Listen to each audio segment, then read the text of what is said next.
ராதே கிருஷ்ணா. வணக்கம். நான் உங்கள் சுகியமாக பேசுகிறேன். சிவபெருமானின் 64 திருவிளையாடல்களை தினம் ஒரு திருவிளையாடலாக பார்க்குறோம்.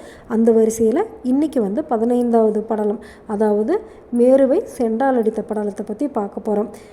உக்கரபாண்டியனும் காந்திமதியும் சோமவார விரதத்தை கடைபிடிக்கிறதுனால அந்த பாண்டிய நாடே மதுரையே ரொம்ப செழிப்பாக இருக்குது. அப்போ அவங்களுக்கு ஒரு அழகான ஆண் குழந்தை பிறக்குது. அந்த குழந்தைக்கு வீரபாண்டியன் அப்படின்னு சொல்லி பேர் வைக்கிறாங்க. அந்த குழந்தையும் உக்கரபாண்டியன் மாதிரி ரொம்ப அறிவாகவும் அழகாகவும் இருக்குது, ரொம்ப தெய்வ பக்தியாகவும் இருக்குது. இவங்க 2 பேருமே சோமவார விரதம் இருந்ததுனால தான் குழந்தை இவ்வளோ அறிவாக இருக்குது அப்படின்னு சொல்லி எல்லாருமே சொல்கிறாங்க. வார விரதத்தை கடைபிடித்தோம் அப்படின்னாக்கா நம்மளுடைய குழந்தைகள் அறிவாக இருப்பாங்க அப்படின்னு ஒரு நியதி இருக்கா. இவ்வளோ சந்தோஷமாக இருக்கிற சமயத்தில் மதுரையில் மறுபடியும் பஞ்சம் வருது. இந்த பஞ்சத்துக்கு காரணம் நவகிரகங்களோட சஞ்சாரம் தான் அப்படின்னு சொல்லிட்டு அரண்மனையில் இருக்கிற ஜோதிடர்கள் எல்லாம் சொல்லிடுறாங்க.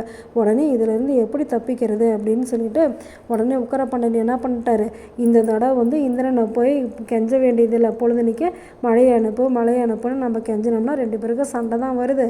அதனால் நம்ம நேராக நம்மளுடைய அப்பா அம்மாக்கிட்டே போயிடலாம் அப்படின்னு சொல்லிட்டு இப்போது நேராக மதுரை மீனாட்சியும் சுந்தரேஸ்வரரையும் பார்த்து இந்த மாதிரி ரொம்ப பஞ்சமாக இருக்குது நாட்டில் அப்படின்னு சொன்னதுமே உடனே நம்மளுடைய சுந்தரேஸ்வரர் சொல்கிறாரு, இமயமலையை தாண்டி போனீங்கன்னாக்கா மேரு அப்படின்னு சொல்லி ஒரு மலையரசன் இருக்கான். அந்த மலையரசன் மலை வடிவிலேயே இருக்கான். அவனுடைய குகையில் நிறையா செல்வங்கள்லாம் இருக்குது. அதில் நீ கொஞ்சம் எடுத்துகிட்டு வந்தீங்கன்னா கூட இந்த மதுரையே எப்போவுமே செழிப்பாக இருக்கும், பஞ்சமே இருக்காது அப்படின்னு சொல்லி சொல்கிறாரு. உடனே உக்கரபாண்டியனை என்ன பண்ணுறாரு, தன்னுடைய படைகளோட அந்த மேருமலையை பார்க்கறதுக்காக போகிறாரு.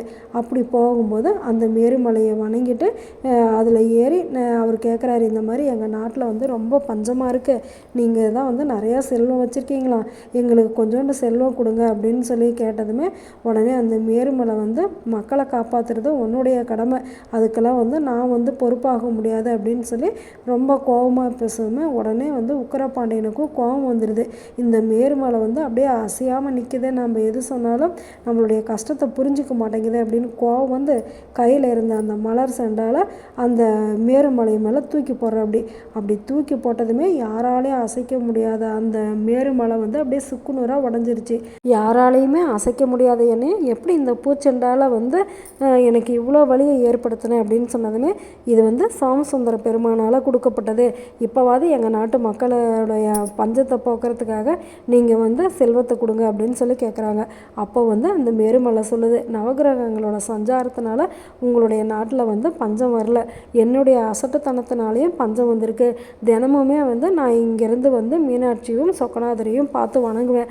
ஆனால் அப்படி நான் ஒரு தடவை வரும்போது ஒரு அழகியை பார்த்து மயங்கி போய் நான் அவ கூடவே இருந்துட்டேன். நம்மளுக்கு தான் இவ்வளோ செல்வம் கிடைக்கிது, இதுக்கு மேலே நம்ம இறைவனை வணங்கி என்ன பண்ண போகிறோம் அப்படின்னு சொல்லிட்டு அதனால தான் இறைவனாக பார்த்து உன்னை அனுப்பி என்னுடைய அகந்தையை அழிச்சிட்டாரு அப்படின்னு சொல்லிட்டு மேருமலை ரொம்ப வருத்தப்பட்டு அதுக்கப்புறம் என்ன பண்ணுது, உக்கரபாண்டியனுக்கு உனக்கு எவ்வளோ செல்வம் வேணுமோ அவ்வளோ செல்வத்தையும் நீ எடுத்துகிட்டு போ அப்படின்னு சொல்லி அனுமதி கொடுத்துருது.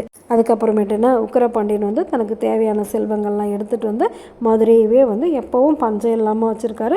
அதுக்கப்புறமேட்டு மாதம் மும்மாறி மழை பொழியுது, பாண்டிய நாடு செல்வ செழிப்பாக இருக்குது. சரி, நாளைக்கு என்ன திருவிளையாடல் பார்க்க போகிறோம் அப்படிங்கிறத வெயிட் பண்ணி பார்க்கலாமா? இந்த கதை ரொம்ப பெருசு. இதை தேவி பாகவதத்தில் மேருவின் கர்ப்பத்தை அடக்கிய படலம் அப்படிங்கிறதுல நம்ம பார்ப்போம். இந்த கதை அக்னி நட்சத்திரத்தோட சம்மந்தப்பட்டது. சரி, இந்த அக்னி நட்சத்திரத்தோட எப்படி இந்த கதை சம்மந்தப்பட்டது அப்படிங்கிறத நாளைக்கு நம்ம தனியாக பார்க்கலாமா? நல்லது நினைப்போம், நல்லதே நடக்கும், ஆனந்தமாக இருப்போம். Okay, bye. ராதே கிருஷ்ணா.